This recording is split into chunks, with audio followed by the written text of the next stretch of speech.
Have you ever wondered why a city would build a wall to separate its own people? To understand the answer, we need to journey back to the aftermath of World War II. Germany, a nation defeated and in ruins, was sliced into 4 sectors, with each piece under the control of an allied power: the United States, the United Kingdom, France, and the Soviet Union. As time went on, the division became more pronounced. 2 separate countries emerged from the ruins: East Germany, veering towards communism under the influence of the Soviet Union, and West Germany, leaning towards capitalism under the guidance of the US, UK, and France. These 2 halves of a once united nation embodied 2 starkly different ideologies, creating a rift that extended far beyond mere geography. The city of Berlin, sitting like an island amidst this ideological ocean, became a focal point of these contrasting worldviews. So the stage was set for a monumental standoff, with Berlin at its epicenter. What could possibly lead a nation to imprison its own citizens?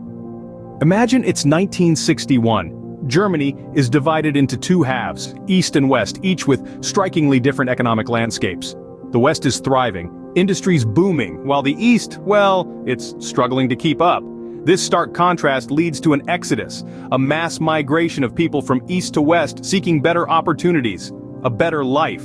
Now, picture the East German government watching their most skilled workers, their intellectuals, their future simply walk away, leaving behind a dwindling economy on the brink of collapse. What do?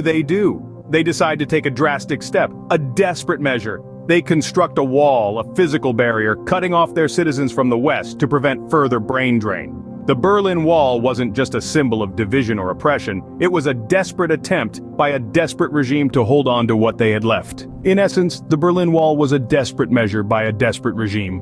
What does the Berlin Wall teach us about the human desire for freedom and self-determination? As we reflect on the Berlin Wall, we're reminded of the profound ideological differences that once divided East and West Germany. A stark contrast, not just in political beliefs, but also in economic realities. East Germany, with its state-controlled economy, struggled to match the prosperity of its capitalist counterpart in the West.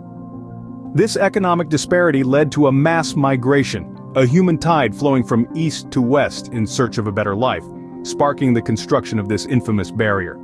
The Berlin Wall, a tangible symbol of the Cold War, was more than just concrete and barbed wire.